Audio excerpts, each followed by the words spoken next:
Ada nak okey. Ada nak mulakan mengurusi? Saya terus.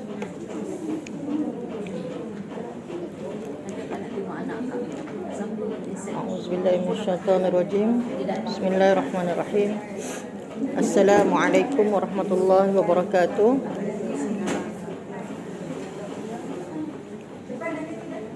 Ila hadratin Nabil Mustafa Rasulullah sallallahu alaihi wasallam wa ala alihi wa ashabil kiram wa ila arwahi abaina wa ummahatina wa ajdadina wa jaddatina wa masyaikhina wa muallimina syai'un lillahi lahumul fatihah. Syaitanirrajim. Bismillahirrahmanirrahim. Alhamdulillahi rabbil alamin arrahmanir rahim maliki yaumiddin iyyaka na'budu wa iyyaka nasta'in ihdinas siratal mustaqim siratal ladzina an'amta 'alaihim ghairil maghdubi 'alaihim waladdallin. Amin. Alhamdulillahirabbil alamin wassalatu wassalamu ala asyrafil anbiya'i wal mursalin wa ala alihi wa sahbihi ajma'in. Rabbi shrah li sadri wa yassir li amri wahlul 'uqdatam min lisani yafqahu qawli. Rabbi yassir wa la tu'assir, rabbi tammim bil khair. Subhanaka la ilma lana illa ma 'allamtana innaka antal alimul hakim. ولا حول ولا قوة إلا بالله العلي العظيم. اللهم اهدنا هداية بالصواب. أما بعد. Alhamdulillah, bersyukur kita kehadrat Allah Subhanahu wa taala kerana Allah izinkan kita sama-sama dapat datang pada hari ini.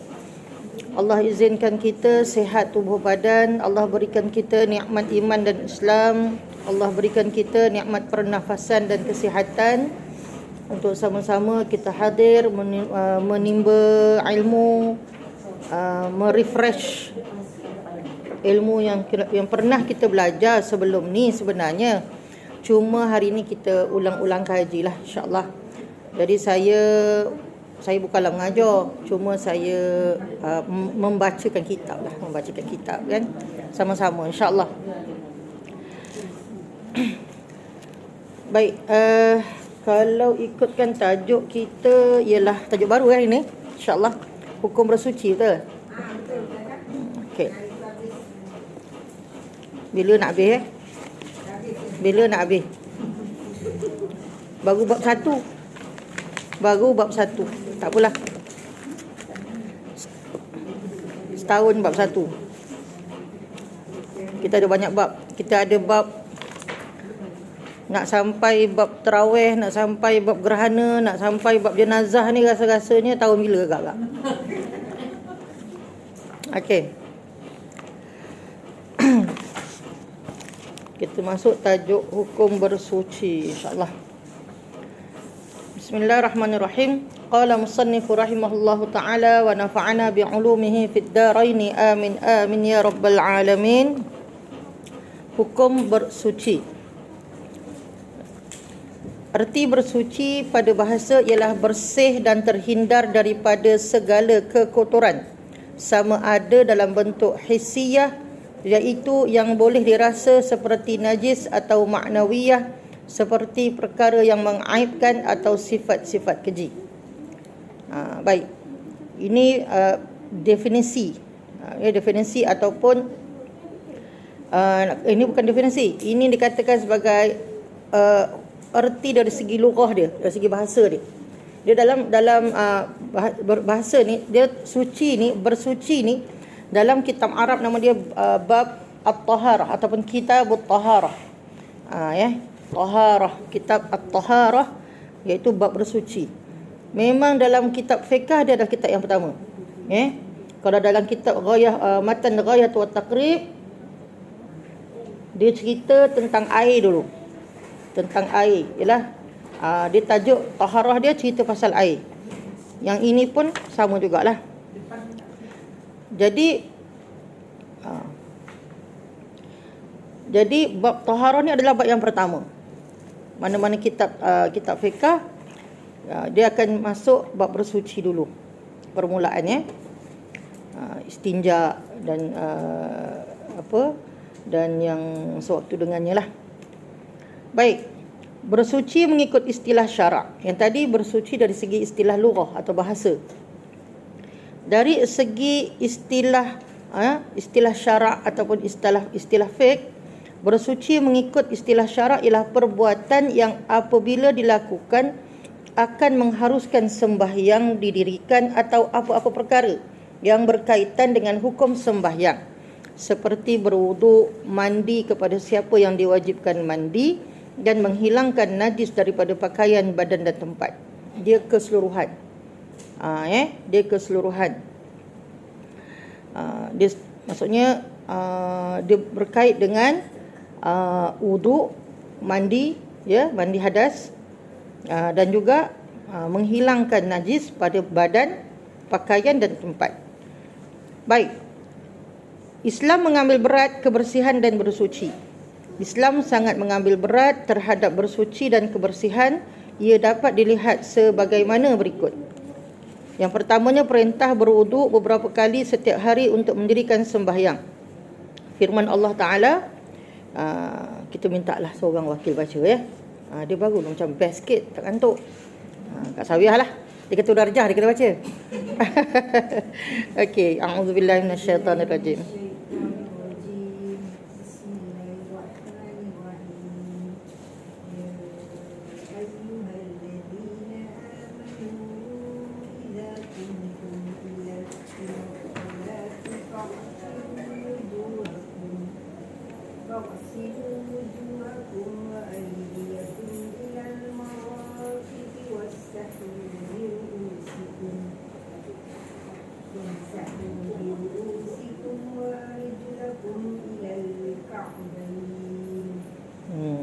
Qari'ah tu kan.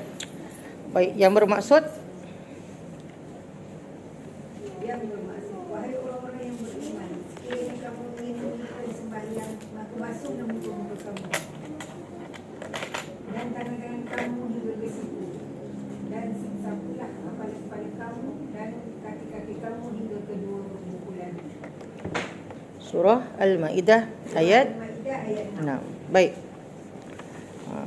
Dalam dalil Al-Quran dalam surah Al-Maidah ayat 6, Allah Ta'ala memerintahkan kita, wahai orang-orang yang beriman, sekiranya kamu ingin mendirikan sembahyang, maka basuhlah muka kamu, tangan kamu hingga ke siku, dan sapulah kepala kamu dan kaki kamu hingga kedua buku lali. Arahan ni direct daripada Allah Subhanahu Wa Ta'ala kepada kita. Maknanya itu adalah cara-cara wuduk, tapi diperjelaskan oleh Rasulullah SAW dalam hadis lah bagaimana cara berwuduk dan seterusnya. Baik. Dan yang keduanya, dorongan atau gesaan supaya mandi dalam pada keadaan tertentu. Jadi firman Allah Subhanahu Wa Ta'ala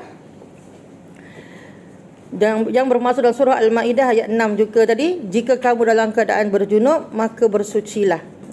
Hadis Nabi Al-Bukhari dan Muslim meriwayatkan sabda Rasulullah sallallahu alaihi wasallam, lillahi ala kulli muslimin ay yaghtasila fi kulli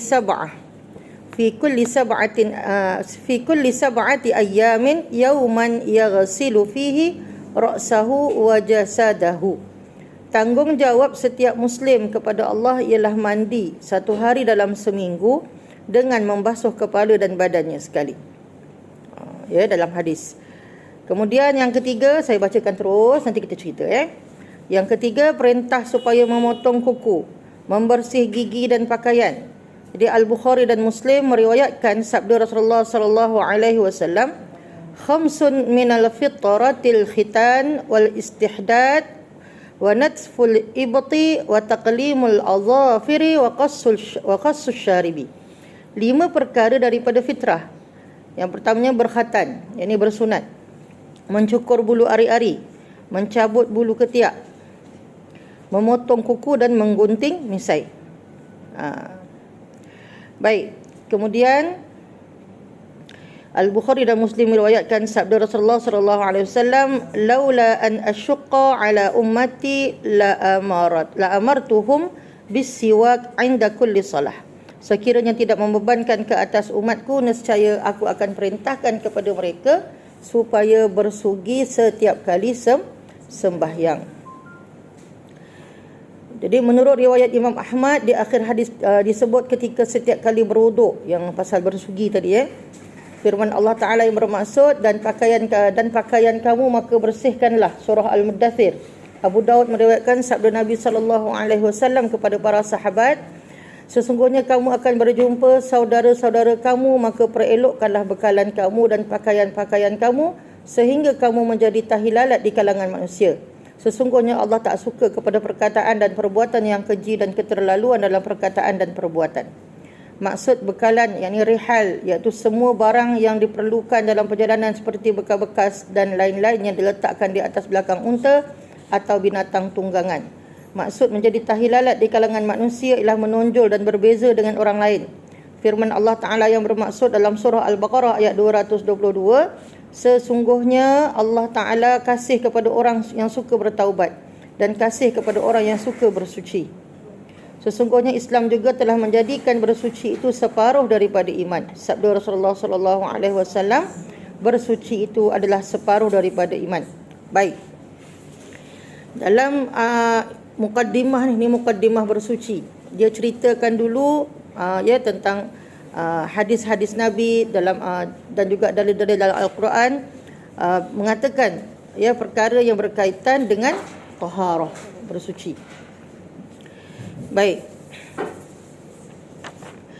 Kalau kita tengok tadi, dia cerita tentang mula-mula sekali dalam surah Al-Maidah mengatakan tentang faghsilu wujuhakum, kan? Faghsilu wujuhakum wa aydiyakum. Allah Ta'ala kata apa? Faghsilu, basuhlah wujuhakum, wajahmu, wa aydiyakum, dan dua tanganmu, wamsahu biruusikum. Ruus tu apa? Kepala. Dia kepala ni merangkumi rambut. Kalau kita ada rambut kan? Ada rambut. Yang basuh rambut tu rambut yang berhampiran dengan kepala. Bukan rambut yang kat ujung. Yang dia kata wamsahu, menyapu tu, menyapu rambut yang dekat dengan kepala. Jangan pula nanti sapu stop sini je lah. Kan? Tak. Dia sapu, jumhur ulama mengatakan menyapu, wamsahu biruusikum tu, sapu kepala kamu tu, boleh sapu pada rambut, tapi rambut yang hampir dengan kepala. Jangan ambil yang rambut yang kat ujung. Rambut yang kat kepala. Maknanya rambut lah. Di sinilah, di sini. Maknanya kalau kita kalau kita rambut tebal, tak payahlah kita nak korek takut kat kepala, tak. Sapu kepala ataupun rambut yang hampir dengan kepala, di sinilah. So tak payahlah nak mencelah-celah nak kenakan kepala. Yang pentingnya sapu di sini. Kenapa disebutkan begitu? Supaya tak adalah nanti orang, rambut boleh, rambut dia pun ambil rambut yang kat ujung sekali. Tak. Dia rambut. Tapi sebaiknya kita sapu seluruh kepala, lebih tak apa. Baik. Ilal marafiq wa arjulakum. Wa arjulakum ilal ka'bain. Dua kaki sehingga buku lali atau mata kaki orang kata kan. Buku lali. Buku lali yang timbul. Kalau timbul lah. Kalau kaki tembam tak timbul lah. Tapi sebaiknya sapulah lebih sikit. Biarlah lebih, tak apa. Baik. Kemudian gesaan tentang mandi, tentang mandi. Perintah tentang memotong kuku, membersihkan gigi. Benda tu pun Allah Ta'ala, maksudnya benda tu pun dalam Islam, Rasulullah SAW menunjukkan bahawa benda tu pun kena dibuat. Bayangkan kalau kuku panjang. Kuku panjang macam mana? Saya tak fikir dia makan pakai sudu. Macam mana dia basuh? Kan? Itu pun dah cukup. Macam mana dia berwuduk? Kan? Berwuduk. Kita kalau anak, kita perhatikan jugalah anak-anak kita ni. Kadang-kadang anak yang besar pun kena ketuk juga. Besar ke kecil ketuk juga jarinya. Memang Memang kenalah, sebab kita fikirkan macam mana dia nak solat dan macam mana dia nak imamkan kita kan. Itu di antaranya juga. Satu lagi yang orang biasa terlepas pandang, kuku kaki. Kuku kaki pun penting. Bukan kuku tangan je. Kuku kaki pun penting untuk kita bersihkan. Sebab kuku kaki dia lagi macam dia punya ruang tu lagi leceh. So pastikan kuku kaki tu pendek. Tak kisahlah lelaki ke perempuan, mesti pendek. Ya, sebab untuk kita menyampaikan air ke dalam celah-celahan kuku tersebut. Jadi kena pastikanlah, kena pastikan bersih dan juga dipotong supaya sampailah air dalam celahan kuku. Baik. Membersihkan gigi, gigi pun sama. Lepas tu pakaian, Rasulullah beratkan benda ni. Sebab sebab tu kata jangan menjadi tahi lalat di kalangan masyarakat. Tapi akhir-akhir zaman ni ramai orang suka menjadi tahi lalat. Maksud tahi lalat tu menjadi orang yang asing. Dia lain daripada yang lain. Nak buat sesuatu yang baru. Sesuatu yang baru tu bagus. Maksudnya dia nak jadi nampak terserlah dengan cara dia maksudnya contohlah situasi, kalau kata suasana di kampung tersebut, cara pemakaian dia begini. Contohlah pemakaian ke, cara penampilannya begini. Tetapi dia nak jadi sesuatu yang lain. Cukup kalau kata menyerlah yang agak melampau, ghulu. Orang pandang tu macam wow tu tak apa lagi, dia macam lain daripada yang lain, menjadi pemerhatian orang, kan. Sebenarnya tak bagus dalam Islam. Ya, kerana apa? Sebab Rasulullah menjaga hati. Bila lain daripada yang lain, pujian tu satu dikhawatiri boleh mendatangkan fitnah ataupun menjadi mendatangkan orang di keliling tu senang cakap netizen kutuklah. Ayat bahasanya sekarang. Kan? Jadi lain daripada yang lain.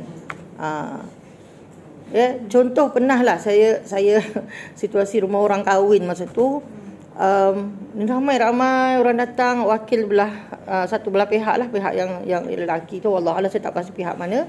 Tapi kenduri kahwin ni saya tak ingat lama zaman dah.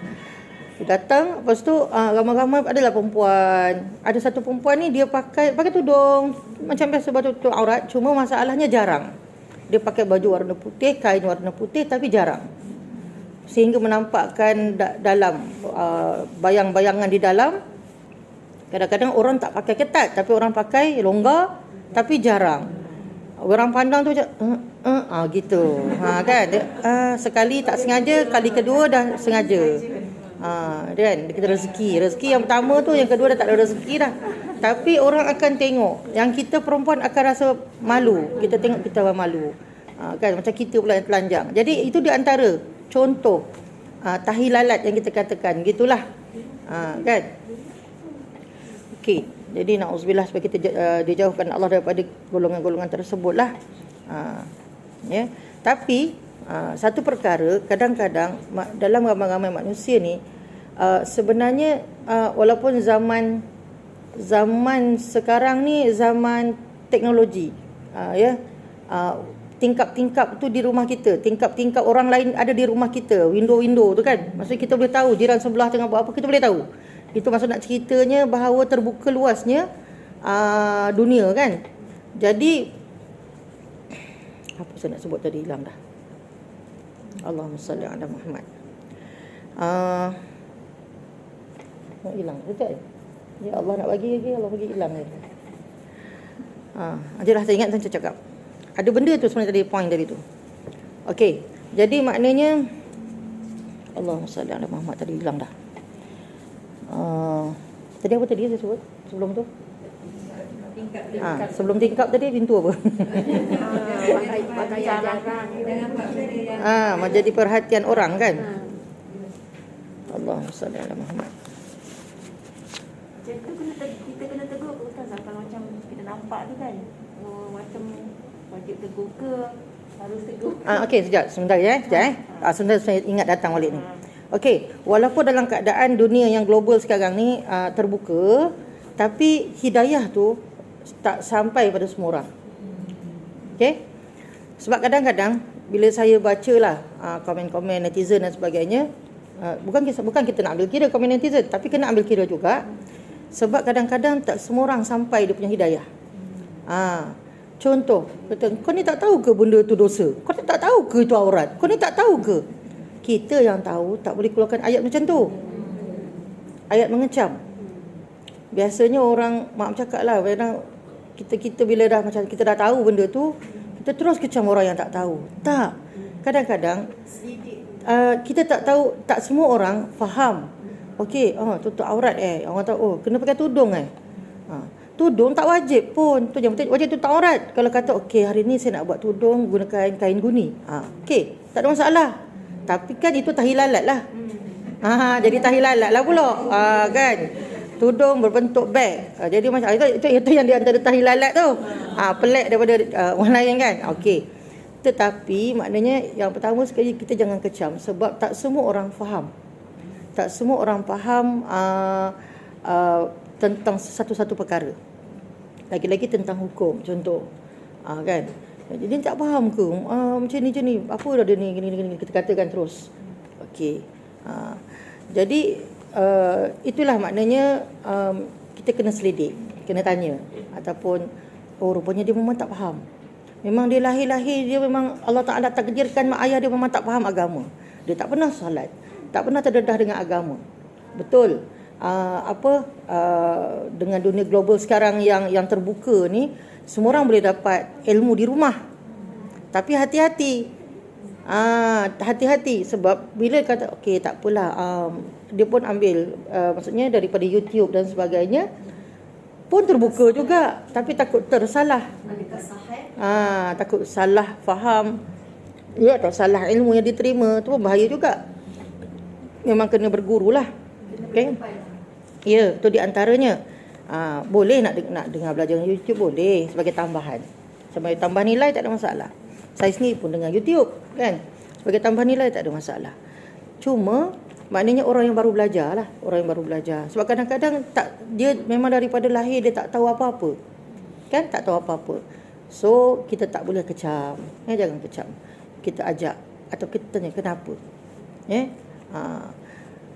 Saya tiba-tiba teringat yang pasal cikgu Jirus apa? Air kan budak tu kan.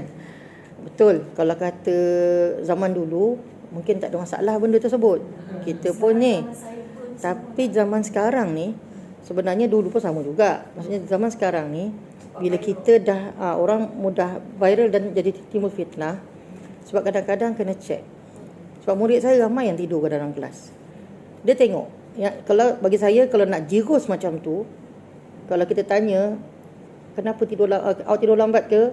Ya. Main game ke? Ya. Elok kau jirus, mandikan terus. Tapi kalau kita tanya kenapa tidur lambat? Saya jaga adik. Mak saya sakit. Saya jaga mak kat hospital. Kita tak tahu situasi pelajar tersebut. So kena tanya. Kadang-kadang kita sebut pasal, kita cerita pasal dadah apa semua. Rupanya budak tu murung. Rupanya bapak dia isap dadah. Kita tak tahu. Maknanya sekarang ni ialah bila kita belajar psikologi pendidikan, psikologi kanak-kanak, mana kita kena tahu benda tersebut. Tak boleh main tibai je kan. Kita tanya. Sebab saya tak kata guru tu salah, tapi maknanya memang kena selidik, kena tanya dulu. Mungkin cikgu tu dah selidik lah kot. Mungkin budak tu tidur tengok main game ke, tapi kebanyakan main game lah. Kebanyakan main game. Tapi ada yang sebab jaga adik, yang sebab mak masuk hospital. Itu berlaku. Situasi itu berlaku. Jadi memang kena selidik jugalah. Kan? Tapi yang main game-nya lebih ramai. Saya main game, saya direct tu dengan mak dia. Kan? Sebab sekarang ni kami kena sangat berhati-hati sebagai guru. Silap sikit penjara. Silap sikit penjara. Lepas tu rotan anak tak semayang pun penjara. Tapi itulah, alhamdulillah juga ada ibu bapa yang bagus Tak apalah Ustazah, rotan je lah anak saya tu. Saya pun kerja penjara. Dia kata sebenarnya susah. Yang tu yang bagus. Yang tu yang bagus sebab mak dia nampak, dia kata lagi susah nak jaga orang jahat dalam penjara. Dia kata Allah uji anaknya nakal. Sebab dia nakal. Mudah terpengaruh pun nakal. So rotan tak apa. Memang rotan. Memang kita rotan. Itulah kata, maksudnya memang keadaannya tu kita tidaklah patah kan. Maksudnya kita rotan tu memang berbirat sikit lah. Terus cakap dengan mak dia. Elok pula mak dia kerja penjara. Eloklah Ustazah, dia kata. Dia cakap sebab keadaan ialah yang penting solat kan. Sebab solat asar bukan solat duha. Solat duha tahan lagi, solat asar. Dah 6 tu. Memanglah dah balik. Kan? Kebanyakannya dah balik. Kalau tak balik pun umur 4 tahun, umur 10 tahun pun kita dah suruh solat, lagi dah 12 tahun. Okey. Panjang ceritanya kan. Baik. Kemudian tadi kata bersih kepotong kuku, bersih gigi tadi kan. Pakaian kena bersih. Dalam hadis kata berkhatan, bersunat. Jadi kalau katalah perempuan ada anak, ada cucu yang baru lahir, yang lelaki tu wajib, yang perempuan sunat. Hukumnya berkhatan. Kenapa wajib yang lelaki tu? Nama bersunat bahasa kita. Kenapa kita kata wajib? Sebab lelaki ni dia ada kulub. Kalau kita tengok budak-budak Melayu kita yang tak bersunat lagi tu, ni cerita budak-budak lah. Dia kulub dia menutup di hujung. Yang di situ, yang dalam tu yang menyimpan najis. Dia tak bersih. Kan? Dia kena tarik. Maknanya kalau nak bersih dia kena tarik lah. Kena tarik, basuh dan tarik. Baru dia bersih. Baik. Jadi kalau boleh lahir-lahir sunatkan je tu, senang. Tak payah pening-pening. Nak dokong-dokong dah besar, sunat keliling kampung macam leceh. Sekarang ni kenapa diorang bersunat, diorang berkhatan? Sebab masalah. Dia kata asalnya orang bukan Muslim dia berkhatan tu sebab ada masalah, bengkak lah, tenggelam lah, apa benda lah dia punya tu. Jadi dia berkhatan. Kan? Elok. Dan selepas tu dari segi sains doktor kata, medical kata okey, bagus dan sebagainya, dan diorang pun ramai-ramai berkhatan. Yes, sebab dia adalah masalah pada angin lah, macam-macam lah kan, orang lelaki kan. Sebab macam saya sendiri, anak saya 5 sunat kecil, baby. Senang. Dulu orang kata apalah, ialah 27 tahun lepas bila kita pergi klinik lepas bersalin kan, 3 bulan ni pergi klinik. Jadi anak kencing kita salinlah pampers, bukan pampers, lampin. Salinlah lampin anak semua tu kan. Kenapa macam tu? Dia tanya. Saya kata, dah bersunat ke? Dah. Tak tumbuh balik. Saya kata. Saya pun dah seram dah. Awak kahwin muda kan? Kahwin umur tu kan? Muda. Jadi dia kata tak tumbuh balik. Saya dah risau. Sudah tumbuh balik ni. Kan? Alhamdulillah lah tak tumbuh. Jadi alhamdulillah lah, maknanya okey. Anak sulung nombor 3, nombor 4, dan sampailah yang bongsu dapatlah tengok. Bila tengok doktor Mel, doktor Zahra dia bagi tengok. Dia kata, Mel, apa nak tengok? Ayahnya seram kata. Jom mama tengok. Anak aku 5. Ni yang kelima ni nak tengok lah. Anak lelaki 5. Nak tengok lah. Mudah je. Betul kan? Dia macam ni, saya tengok dia potong. Ialah kita ramai-ramai anak 5 lelaki, tak pernah tengok. Sekali dia potong. Pusing kan. Betul, dia masukkan cincin. Saya kata, senang doktor ya. Sini saya boleh buat, saya kata. Gelawak doktor gelak kan. Dia sebab macam senang je, saya kata. Memang senang lah pada pandangan kita lah. Orang tu dah expert. Dia senang. Macam mana jaga pusat, macam tu jaga dia punya tu. Khatan tak lama, sekejap. Sekejap je. Dia pun minum susu, kita pun pantang. Tak ada masalah. Eloknya masa kecil, baby yang tengah pantang, sebab dia tak lasak sangat. Dan jangan elakkan dia kena air, biar kena air. Basuh je. Dia kencing, mula-mula dia kencing sakit sikit lah sebab baru potong kan. Tapi lepas tu cuci, okey, alhamdulillah. Baby ni bius. Tak ada saya rasa. Tak bius. Saya pun tak pasti. Taruh enjek kot. Enjek kot. Tak, saya pun tak ingat. Sebab Dah besar pun bius. oh yelah. Yelah agaknya. So kita tak kena kan? Dia yang kena. Bios lah kot. Bios lah. Dia enjek sikit. Dia sedar tapi dia enjek kat situ. Dia tak sakit. Dia kebas sikit lah kat situ. Mana ada yang spray ke? Tu saya tak pastilah teknik. Tapi dulu memang dia enjek lah. Betul ada. Dia enjek kat kulit tu. Jangan bagi rasa sakit. Kat kulit. Dia ada kan kulit tempat banyak. Dia enjek kat kulit. Dia tak enjek semua tu. Tak gerak kan. Dia enjek sikit lah kat situ. Tak nak bagi rasa sebab dia potong kulit je. Dia potong kulit sahaja. Yang tak bius perempuan. Perempuan dia tak bius. Perempuan sebab dia sikit je, cik je. Lelaki dia bius. Sebab lelaki banyak kan? Jadi dia bius lelaki. Tapi mudahlah insya-Allah. Mudah insya-Allah. Dan bersih. Kita pun mudah. Kita pun mudah nak jaga. Yang lelaki. Baik. Jadi sebenarnya bagus, betul. Sebab tu orang bukan Islam pun sekarang mengkhatankan anak dia. Jadi kalau kata kita anak nanti dah kalau kata ada yang lahir lagi kan kau bersalin lagi kan kak tu tiba kak lahir potong aja. Ya, cucu kan. Oh cucu. Okey. Tak kisahlah. Okey kan betul. Bagus sebenarnya. Baik. Dan jugalah kuku tadi macam kita perempuan kan kuku di antara nak masak, lepas tu nak solat, lepas tu nak jaga anak yang budak kecil kan, bercakap dan sebagainya.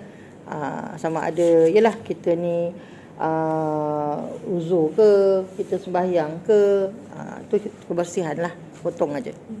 Tak ada masalah. Baik, kemudian hikmah disyariatkan bersuci. Ya. Baik. Islam mensyariatkan bersuci kerana terdapat hikmah yang banyak. Antaranya yang pertama, bersuci adalah satu tuntutan fitrah. Fitrah manusia cenderung kepada kebersihan dan secara semula jadi dia tidak suka dan menjauhkan diri daripada kejijikan dan kekotoran. Oleh kerana Islam adalah agama fitrah, maka secara semula jadi ia memerintah manusia supaya bersuci dan menjaga kebersihan. Itu memang fitrah. Macam mana pun kita suka kepada kebersihan, cuma lagak tak lagak nak mengemeh je. Tu je lah. Dia macam mana pun, bukan dia kata dia tak nak membersihkan atau tak nak mengemas dan sebagainya. Dia lagak tak lagak. Tu je lah. Kena rumah 3 tingkat. Mangai. 2 tingkat pun dah lenguh. Kan? Merangkak. Itu pasal. Itulah. Kadang-kadang nantilah tunggulah anak-anak balik. Jenuh. Okey, jadi itu adalah fitrah lah, fitrah kita bersyukurkan kepada kebersihan. Yang keduanya menjaga kemuliaan dan izzah, kehebatan dan kemegahan. Manusia secara semula jadi cenderung kepada seseorang yang bersih, suka berhimpun dan duduk bersamanya. Pada waktu yang sama, mereka bencikan kepada seorang yang pengotor, menghina dan menjauhkan diri serta tidak suka duduk bersamanya. Oleh kerana itu, Islam adalah agama yang sangat mengambil berat dalam menjaga kemuliaan seseorang yang beriman, yakni mukmin dan kehebatannya. Maka Islam memerintahkan supaya mukmin itu menjaga kebersihan agar menjadi orang yang mulia dan disegani di kalangan saudara-saudaranya. Sebab tu kata kenapa kita tak boleh makan petai. Ya? Ketika kita nak berhimpun, nak solat jemaah kat masjid, nak surau, perkena petai. Tak payah petai lah, petai tu dah terbusuk. Durian cukup. Durian masa dekat luar tu makan sedap. Cuba sedawa. Allahu Rabbi ya Karim. Durian dah masuk perut, keluar balik dia punya bau tu kan. Hilang dia punya kenikmatan durian tu. Jadi sebab itulah kenapa makruh ya kita makan. Sebab dia nak menjaga ketika kita berhimpun dengan orang lain. Kita sendiri-sendiri tak ada masalah. Tapi apa pun bersihkanlah. Kita sendiri pun tak lalu lagi pakai mask. Sedawa petai. Agak-agak kita sendiri pun pening. Macam manalah orang lain yang terima benda tu daripada kita. Okey. Jadi sebab tu Islam ni mengambil berat perkara tersebut. Hatta kalau kata, okey kita tahu badan kita, maaf cakap lah, badan kita kadang-kadang ada, setiap orang dia ada bau masing-masing. Kan? Ada bau-bau tersendiri. Bau apa yang paling sedap? Wangi. Baby. Bau ketiak? Maaf cakap, bau ketiak. Ketiak siapa yang bau sedap? Ketiak suami. Betul? Ada apa? Pakar motivasi kata, wallahualam tak tahu betul tidak, panjang umur isteri bau ketiak suami. Time balik kerja tu tak sedap. Adalah. Dia maksudnya apa? Dia nak ceritakan masing-masing ada bau badan masing-masing. Ada bau badan masing-masing. Dan suami adalah orang yang terdekat. Kan? Suami adalah orang yang terdekat. Kadang-kadang itu mungkin ubat demam. Kita tak tahu masing-masing punya apa ni lah. Jadi tak kisahlah walaupun suami ke isteri ke, pakailah deodoran kalau rasa badan tu ada bau yang kurang menyenangkan. Dan kita sebagai isteri nak tegur suami, katalah badan suami tu macam dia lagi, kalau orang yang tak sihat lagi dia cepat bau kan. Kita nak cakap, abang pakai ni sikit biar wangi. Kita katakan, kita bagi tahu dia. Nak cakap lapik kan, nanti dia terasa, jangan cakap abang ni busuk lah. Kita cakap macam tu. Kawan office dia kata, you ni wangi lah. Kita kena puji je. Tak, kita tahu dia kalau kata bau tak sedap, bagi sesuatu yang mewangikan dia. Jangan cakap abang ni busuk lah. Jangan. Nanti orang kata, kawan office abang cakap wangi. Dah bertelagah pula di situ. Jangan. Perfume pun boleh jatuh cinta tau. Hati-hati. So kalau perempuan, saya pernah dulu kan, katalah kita mungkin silap masa tu cuaca musim tak panas kan, hujan, so kita basuh baju ke apa, dia tak kering. Jadi kan kita ni dia masa tu sabun jasmin tak ada lagi, zaman-zaman dulu lah kan. Promote. Kali Allah tak sedap lah kita katakan. Kita pun ambil lah minyak wangi dia, taruh sikit. Dia tak minyak wangi kan? Saya kata tak adalah. Tukarlah, dia kata. Alah, baulah tudung ni. Saya kata kan, baulah. Dia kata busuk tu tak haram, yang haramnya wangi, dia cakap. Saya fikir. Perempuan dia kata, saya kata, yelah tapi busuk. Cari je tudung lain, dia kata. Besok tanggal. Saya kata, dia kata busuk tak haram, yang haramnya wangi. Memanglah makruh, tapi yang haramnya, dia kata yang haramnya wangi, dia cakap. Maksud dia perempuan bila semerbak kan, tak salah, perempuan tak salah nak pakai deodoran. Lelaki berwangi-wangian tak apa. Perempuan nak berwangi-wangian, dia sekadarnya, dia je yang bau. Maknanya kalau kata dia nak keluar pergi kerja, pakailah, tak ada masalah. Tapi cari yang tidak semerbak. Deodoran yang tidak semerbak. Maknanya kalau dia duduk situ, orang sini tak bau. Melainkan kalau orang tu dekat. Kalau kawan lelaki kita, takkan dia nak dekat dengan kita macam ni. Betul? Kan? Biasa paling kurang dekat jauh kan? Takkan ada duduk dekat sebelah. Yang dekat-dekat kan siapa? Kawan kita siapa? Perempuan kan? Kawan perempuan biasalah peluk kita ke dekat dengan kita tu biasa.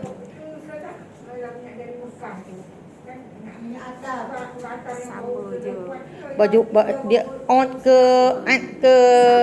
ke namanya kasturi ke kijang ke rusa dan sebagainya, namanya wangi.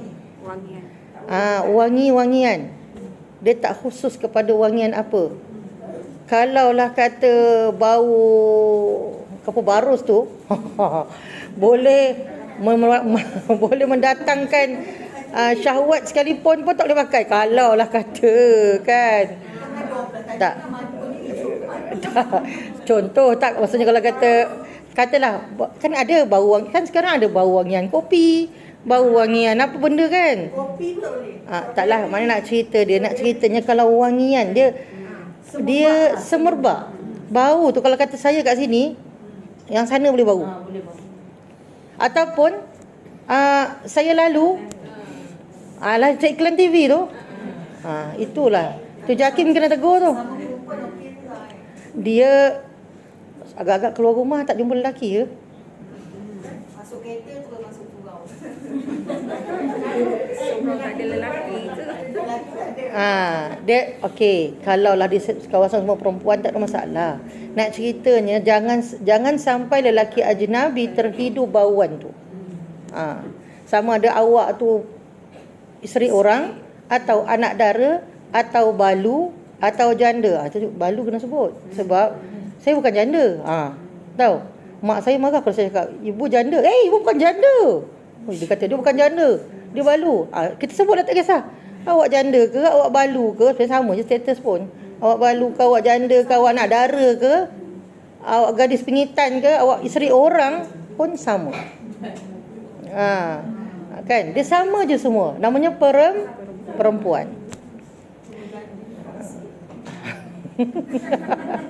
Sama je. Isteri orang pun hot juga kan sekarang ni. Balu dia tak hot. Janda yang hot. Tapi balu orang kesian. Bahaya juga tu.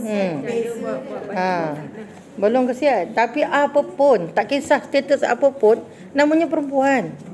Bukan perempuan buatan Perempuan betul tau. Perempuan jadian tak masuk Dia khunsa ni. Kalau khunsa dia lain. Direct tu koi. Tak kisahlah kan. Tapi yang bukannya buatan tu, dia maksudnya perempuan. Perempuan yang namanya perempuan yang dilahirkan oleh Allah sebagai perempuan, maka haram baginya berwangi-wangian yang semerbak. Kalau lalu tu kan boleh lelaki boleh bau. Kan? Jangan marah lelaki. Apa lelaki tu semua dah syahwat. Memang Allah takdirkan macam tu keadaan kejadian dia begitu. Memang Allah takdirkan lelaki tu begitulah dia. Jangan salahkan. Kalau tak kita tak kahwin dengan dia. Kan memang begitulah. Nafsu kita langsir. Nafsu dia lain. Kan? 9 tu lah. Pergi nilai 3 habis semua kedai dia masuk. Ada lelaki yang macam tu. Ada. Tapi saya pernah jumpa lelaki yang nafsu sofa, nafsu langsir, ada lelaki yang macam tu. Tapi dia kembali balik kepada isteri dia. Dia nak bagi pada isteri dia. Antaranya suami saya lah juga. Kalau pergi Maidin ke apa, kata dia guna tahu macam cantik lah benda ni. Tapi nanti dia untuk isteri dia. Pergi Langkawi. Cantik lah pinggan ni. Tak payahlah bang. Tapi memanglah untung. Saya pula yang tak minat sangat. Dia kata, Lala dia pesan, sudu cantik jangan disimpan. Sudu cantik dipakai. Dia kata, yelah. Pasal dia tahu, kadang-kadang kan dia, sebelum isteri dia sampai ke sini, dia dah sound awal. Masa kat Langkawi tu dia sound awal. Abang beli ni pakai, jangan disimpan. Pasal dia tahu kalau simpan nanti 10 tahun akan datang baru jumpa. Kan? Begitu. Time raya. Apa dia kata pakai time raya? Memang saya ditegur, kena pakai terus. Dia kata tak payah simpan. Nanti tanya, mana sudu yang beli tu? Dia ingat. Saya terbalik. Tapi macam mana pun tetap sama. Fitrah lelaki sama. Jadi fitrah perempuan memang nak cantik. Tapi dia ada batas. Jadi itulah. Ni bukan ingat untuk orang lain. Kita ingat untuk diri kita sendiri lah sebenarnya. Jadi kena wangi juga. Kena pakai deodoran juga. Supaya tidak menyakitkan hidung rakan sekerja kita. Rakan sahabat kita. Sebab kadang-kadang tu saya kata setiap orang dia ada bau badan dia sendiri. Kan? Kita sendiri baulah. Kan macam mana? Sekadarnya. Kan? Kalau tidak busuk ustazah berdosa. Itu saya kata tadi menyakitkan. Macam kita kan kata lelaki lah busuk ni macam lelaki lah. Itu berdosa tak yang busuk tu? Dia jadi berdosa lah. Menyakitkan. Sebab tu makruh hukum dia. Kita pun dah berdosa pula orang kata dia busuk. Ya. Satu je cara dia. Hadiahkan hari jadi dia nanti. Boleh mahal sikit. Bagi hadiah untuk dia. Tapi kadang-kadang sebenarnya dia kadang-kadang kalau bagi hadiah pun jangan bagi hadiah tu je, bagilah hadiah lain, dijambakkan ke apa kan. Sebab takut nanti dia kecil hati. Tapi setiap orang dia ada rakan baik yang dia takkan terasa dengan kawan dia. Kan? Siapa kadang-kadang dia kan kita macam kita nak menegur orang, sama ada kita boleh menegur direct ataupun kita boleh mencari orang yang dia segan. Kita boleh mencari dengan orang yang dia rapat. Kan? Kadang-kadang kita ada di kalangan kita ni ada kawan-kawan kita yang kita rasa very close. Kita boleh kita boleh borak dengan dia tanpa maksudnya tanpa segan silu. Dan dia takkan tersinggung dengan kita. Ataupun ada cara dia, ada setengah orang suka gurau kasar, tapi tu tak bagus sebenarnya. Tapi kalau kita nak tegur orang, kita tegur jangan depan orang lain, kan? Secara umum, sebab takut itu bukan nak menegur, itu memang untuk memalukan. Tapi kalau kita macam memang kita biasa gurau-gurau, tapi ada orang dia gurau tu yang dia boleh terima, kan? Secara tak langsung. Ada. Setiap manusia ni berbeza-beza. So kita kena belajar dari semua watak manusia. Semua orang kena jadi cikgu untuk diri sendiri, untuk keluarga, kan? Ada setengah orang kita peluk dia, kita bisik kat dia, nanti pakai perfume sikit bau lah, katakan. Mungkin dia boleh terima macam tu. So jadi kita kena mengenali watak sahabat masing-masing, kan? Sebab bercakap belakang tak jadi penyelesaian masalah, kan? Bercakap belakang tidak menjadi penyelesaian masalah. Baik. Direct. Tapi itulah saya kata tadi, ada cara. Kalau orang ni jenis dia ada tu saya kata tadi, ada orang yang kita boleh tegur dengan cara bergurau dengan dia. Dia boleh terima. Kalau cakap serius, dia rasa macam sentap sangat. Ada juga orang yang cakap serius pun dia tak boleh faham, yang cakap gurau pun dia tak faham. Itu kan, jadi begitulah maknanya kita kenal lah sahabat kita siapa. Kita tahu siapa orang yang rapat dengan dia. Mungkin boleh tegur, kan? Baik. Mana tadi entah.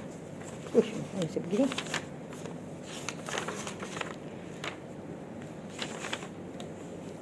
Jadi hikmah bersuci tadi, kan? Mana tadi? Jauhnya kita pergi. Okey, izzah. Menjaga kemuliaan, izzah. Okey, kemudian menjaga kesihatan, kebersihan adalah antara faktor yang amat penting untuk menjaga manusia daripada penyakit. Ini kerana kebanyakan penyakit yang merebak, yakni menular di kalangan manusia, adalah disebabkan kekotoran. Oleh itu membersihkan badan, membasuh muka, 2 tangan, hidung dan 2 kaki, anggota-anggota yang sentiasa terdedah kepada kekotoran beberapa kali setiap hari menjadikan badan sentiasa terpelihara daripada penyakit. Itu yang hikmahnya berwuduk tu, basuh muka. Tu kalau kita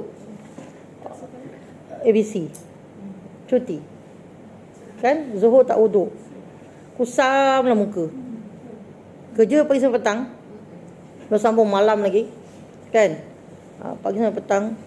Lepas tu orang yang kawan kita yang solat tengah hari dah cuci muka, kan, muka, tangan dan sebagainya. Jadi hidung, kan, membersihkan kawasan-kawasan. Itu adalah bila kita berwuduk, berbanding dengan orang yang tak salat, dia tak berwuduk, kan. Baik. Berdiri di hadapan Allah dalam keadaan suci dan bersih, ini kerana dalam sembahyang manusia bercakap dengan Tuhannya dan bermunajat kepadanya. Oleh itu selayak dan sepatutnya dia berada dalam keadaan suci zahir dan batin, bersih hati dan juga badannya, kerana Allah Ta'ala kasih kepada orang yang suka bertaubat dan sentiasa bersih. Ini kes kalau orang bangun tidur pagi lah. Bangun tidur pagi. Kalau tak wajib mandi wajib pun, mandilah biasa, paling kurang. Kerana apa? Kena tekankan juga pada anak-anak ni. Kadang-kadang saya bising juga ke anak saya, bila lagi perempuan, kan, tak kisahlah lelaki ke perempuan. Kalau nak pergi surau, nak pergi masjid pun, mandi. Sebab kadang-kadang kita tak tahu, tengah-tengah tidur, kita sedar ke air liur meleleh. Air liur basi tu. Air liur basi tu bukan air liur yang kat mulut ni, dia dekat perut. Dia keluar. Leleh. Kan najis. Kan? Najis. Kena baju dan sebagainya. Kena mandi. Sebab kita tak tahu najis yang ada pada pakaian kita, pada tubuh badan kita, kan. Dan tak selesa. Kita sendiri pun tak selesa nak solat pagi-pagi subuh tu dalam keadaan yang tak mandi. Jadi kita biasakan kita mandi, walau macam mana pun kita mandi, kan? Bersih. Sebab apa? Paling kurang kalau bukan untuk orang sebelah pun, untuk Allah Ta'ala lah yang pentingnya. Bagi kita nak menghadap Allah Subhanahu Wa Ta'ala dalam keadaan yang bersih, nak munajat dengan Allah. Dia sebab kita bila tak mandi dengan mandi tu beza, kan? Kecuali kalau tak mandi, kita wuduk je, kita basuh istinja apa semua bersih yang jadi najis tu, katalah kita tahu ada, kita bau dah siap-siap, tak ada bau. Kan dia bau, ada basi kan ada bau kan. Kita tak ada bau. Tak ada masalah. Nak pakai baju tu tak ada masalah. Kalau tak nak mandi pun kita cuci bersih apa semua, wuduk dan sebagainya. Tapi apa pun kita tak selesa sebenarnya. Tu yang bila sujud ngantuk dan sebagainya kan tak pas subuh ngantuk sebab tak mandi. Tak segar kan? Jadi bila ni mandilah segar. Baik. Air yang boleh dibuat bersuci ialah air hujan, air laut, air perigi, air sungai, air mata air dan air salji. Semua air ini tergolong dalam dua kategori air yang turun dari langit, air yang terbit atau terpancar daripada bumi. Firman Allah Ta'ala dalam surah Al-Furqan yang bermaksud, dan kami telah turunkan dari langit air yang suci. Jadi firman Allah Ta'ala yang bermaksud surah Al-Anfal ayat 11, dan dia yakni Allah menurunkan ke atas kamu dari langit air hujan supaya kamu bersuci dengannya. Ya, Abu Daud, At-Tirmizi, An-Nasa'i, Ibnu Majah dan Imam Ahmad bin Hanbal. At-Tirmizi berkata hadis hasan sahih meriwayatkan daripada Abu Hurairah radhiyallahu an, katanya seorang sahabat bertanya kepada Rasulullah sallallahu alaihi wasallam, katanya, wahai Rasulullah, kami telah berlayar di lautan dan kami membawa bersama-sama kami air yang sedikit. Sekiranya kami berwuduk dengannya, kami akan dahaga. Apakah boleh kami berwuduk dengan air laut? Rasulullah sallallahu alaihi wasallam menjawab, airnya suci dan halal bangkai di dalamnya. Maksud halal bangkai dalamnya ialah semua yang mati dalamnya seperti ikan dan seumpamanya boleh dimakan tanpa disembelih. Orang tak termasuk, ya. Baik. Jadi tak ada masalah. Kalau kata kita dah pergi sungai, pergi laut, kan? Alah, baju kotor ni nak semayang macam mana? Semayang je lah, apa susahnya? Basah, semayang je lah. Tak ada hal. Nak semayang atas batu, atas pasir, tak ada masalah. Bukan satu alasan. Maknanya ada air laut, masuk. Kalau kata saya berhadas besar, nak mandi hadas dulu, masuk je lah. Masuk laut tu niat, keluar balik, dah selesai mandi wajib. Yang penting kata semua. Tu kalau mandi wajib. Kalau nak berwuduk pun tak ada masalah, guna air laut ataupun air sungai dan air yang sewaktu dengannya lah, yang golongan-golongan air yang mutlak ni, tak ada masalah. Jadi sebab saya ingat dulu masa saya belajar dekat Melaka, Darul Falah kan, dia Kuala Sungai Baru Melaka. Bila time tak ada air, kita orang seronok pasal apa? Ni madrasah ni, asrama madrasah saya, pagar jalan kampung laut Kuala Sungai Baru kan. Bila tak ada air kita orang paling seronok. Ramai-ramai bawa baldi mandi lah kat laut. Segorombolan pegang, tutup, yang dalam tu mandi. Tu dia orang pula pegang, penutup, kita orang pula mandi. Cerita berwuduk, tak ada penghalang kan? Tak ada penghadang, jadi tutup lah. Tak nak bagi nampak aurat. Sebab asal lelaki depan tu kan, luar tu kawasan awam kan. Ambil wuduk, mandi, paling seronok. Balik tu melekit lah kau. Masin. Kan? Tapi itu je sumber air yang ada. Jadi kami tak risau sangatlah kalau tak ada air. Nak mandi ke, nak apa ke, laut ada. Kan? Senang, tak ada masalah. Allah bagi air besar tu. Jadi boleh guna air laut, tu di antaranya lah. Kalau dalam kitab taharah, kitab matan fiqh, matan ghayah wa taqrib,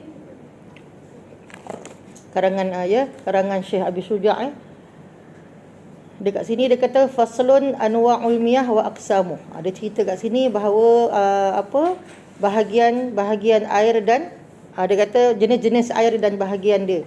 Ada 7 jenis air. Ma'us sama, ma'ul bahar, ma'un nahar, ma'ul bi'ri, ma'ul ain, ma'ul thalj, ma'ul barad. Apa tu? Dia kata ma'us sama, air hujan. Samak langit kan? Air yang turun dari langit. Ma'ul bahar. Bahar tu laut. Ma'un nahar. Nahar tu apa? Sungai. Ma'ul bi'ri. Itu apa? Telaga, perigi, dan seumpamanya. Ma'ul ain. Mata air. Ma'ul salj. Salji. Ma'ul barad. Air embun. Air embun tu tadah dekat baldi memang tak penuh-penuh lah.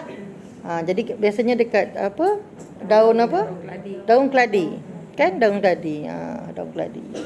Baik, banyak tunjukkan bahawa itu adalah 7 jenis air yang boleh kita gunakan. Sebabnya dalam air ada bahagian-bahagian dia ada air yang tahir mutahhir, air yang suci lagi menyucikan. Ada yang air yang suci tapi tak boleh menyucikan. Ada air yang suci makruh kita guna untuk menyucikan. Ada juga air yang suci, dia air yang muqayyad, yang berkait dengan air dia tak boleh, dia suci tapi tak boleh kita menyucikan benda yang lain. Contohnya apa? Air kopi. Air kopi kita boleh minum, tapi air kopi tak boleh nak guna untuk basuh, nak membersihkan atau menyucikan pakaian dan sebagainya. Air musyammas, ya, air yang makruh. Dia tahir tapi ghairu mutahhir. Dia bersih tapi tak boleh nak dia bersih. Yang kedua tadi tahir mutahhir makruh wa huwa ma'us syams ma'ul musyammas. Dia bersih dan boleh menyucikan. Dia tahir mutahhir, dia suci dan menyucikan, tapi makruh kita menggunakannya, iaitu air musyammas. Kalau yang tahir ghair mutahhir tu ada banyak. Dia satunya musta'mal, ya. Air basuhan yang pertama. Lepas tu air yang berubah, yang mutaghayyir. Sebab apa? Sebab bercampur dengan benda yang lain, dikaitkan dengan benda lain.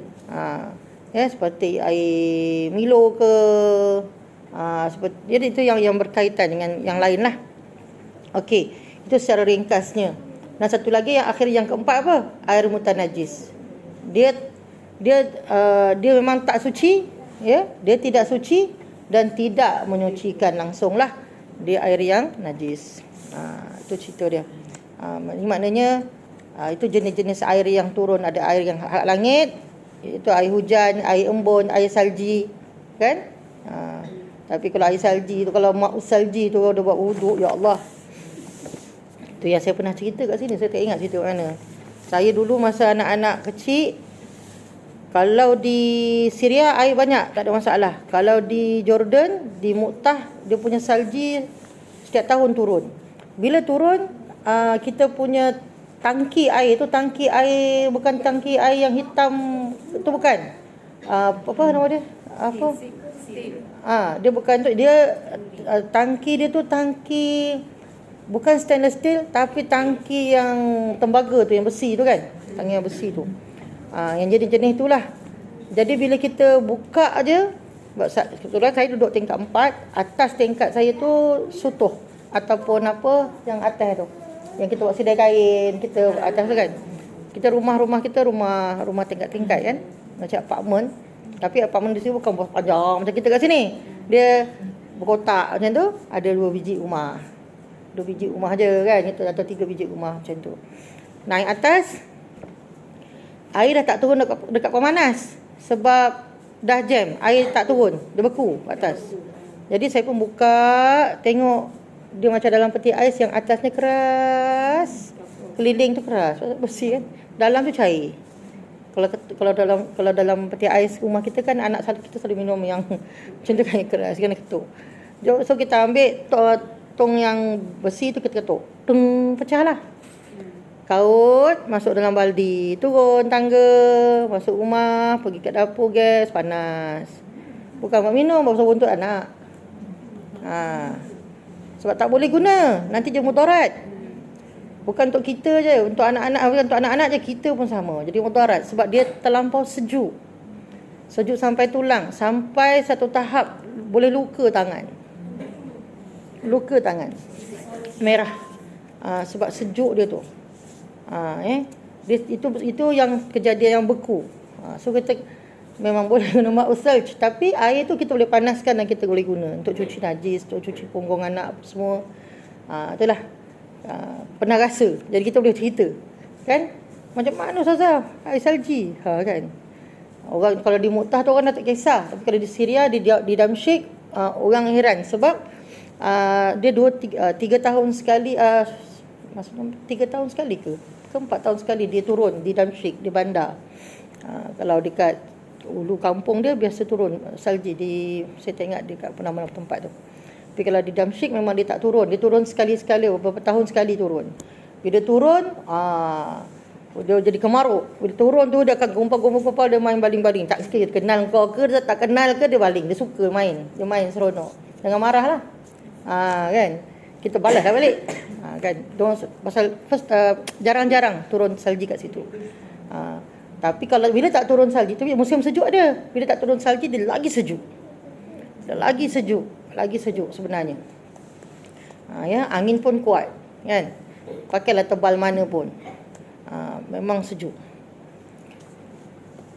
Pernah saya sampai masa saya sampai Jordan dulu, sebab kita nak pergi Syria tu, ke Jordan dulu. Sampai Jordan tu angin dah kuat. Kita pun pakailah macam baju anak-anak kita, badan tengah panjang tu kan. Mana bawa sweater? Kau tak bawa pun selai yang selapis. Nah, Arab tu nampak haram adik, haram, dia marah. Sebab apa? Anak tu sejuk. Kan? Kita mana tahu. Baru tahu, oh ya Allah, tebalnya lah, berlapis-lapis. Itulah maknanya nikmatnya kita kat sini. Kita sejuk sekejap kita dah merungut kan. Kat sana lagi sejuk. Bayangkan, kita kat sini tak payah nak panas-panaskan air. Aduh, saya dah rasa dah. Masa tu anak kecil-kecil. Jadi memang sangat terujilah dengan benda-benda tu macam tu.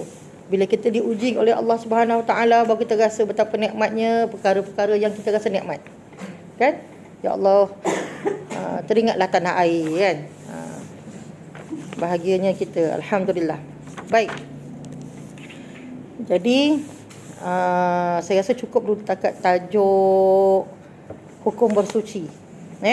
Alhamdulillah, kita akan masuk tajuk bahagian air. Nanti baru kita ceritalah lebih lanjut tentang air, insya-Allah. Yang baik datang daripada Allah Subhanahu Wa Taala, dan setiap kelemahan daripada diri saya sendiri, saya mohon maaf kalau ada salah silap, kata-kata yang kurang menyenangkan atau apa-apalah yang tak sedap telinga mendengar, kesilapan, saya mohon maaf zahir batin lah ya. Kita tutup dengan doa lah. A'udzubillahi minasyaitonirrajim. Bismillahirrahmanirrahim. Alhamdulillahirabbil alamin. Wassalatu wassalamu ala asyrafil anbiya'i wal mursalin wa ala alihi washabbihi ajma'in. Allahumma inna nas'aluka ridhaka wal jannah wa na'udzubika min sakhatika wan nar. Allahumma rabbana ighfir lana dhunubana wa liwalidina warhamhum kama rabbawna shighara, wa li jami'il muslimina wal muslimat wal mu'minina wal mu'minatil ahya'i minhum wal amwat bi rahmatika ya arhamar rahimin. Allahumma khtim lana bi husnil khatimah wa la takhtim alaina ya Allah bi su'il khatimah. Rabbi ja'alna muqimis salati wa min dhurriyyatina rabbana wa taqabbal du'a. Allahumma inna na'udzubika minal hammi wal hazan wa na'udzubika minal ajzi wal kasal wa na'udzubika minal jubni wal bukhl wa na'udzubika min ghalabatid dain wa qahri rijal. Rabbana hab lana min azwajina wa dhurriyyatina qurrata a'yun waj'alna lil muttaqina imama. Rabbana la tuzigh qulubana ba'da idh hadaytana wa hab lana min ladunka rahmah innaka antal wahhab. Rabbana zalamna anfusana wa illam taghfir lana wa tarhamna lanakunanna minal khasirin. Rabbana atina fid dunya hasanah wa fil akhirati hasanah wa qina adzaban nar. Wa sallallahu ala sayyidina Muhammad wa ala alihi washabbihi barik wa sallim. Subhanakallahumma wa bihamdika asyhadu an la ilaha illa anta astaghfiruka wa atubu ilaik. Bismillahirrahmanirrahim. Wal 'asri innal insana lafi khusr illa alladhina amanu wa 'amilus shalihat wa tawassaw bil haqq wa tawassaw bis sabr. Wa sallallahu ala sayyidina Muhammad wa ala alihi washabbihi wasallam. Subhana rabbika rabbil izzati amma yasifun wa salamun alal mursalin walhamdulillahi rabbil alamin. Taqabbalallahu minkum. Assalamualaikum.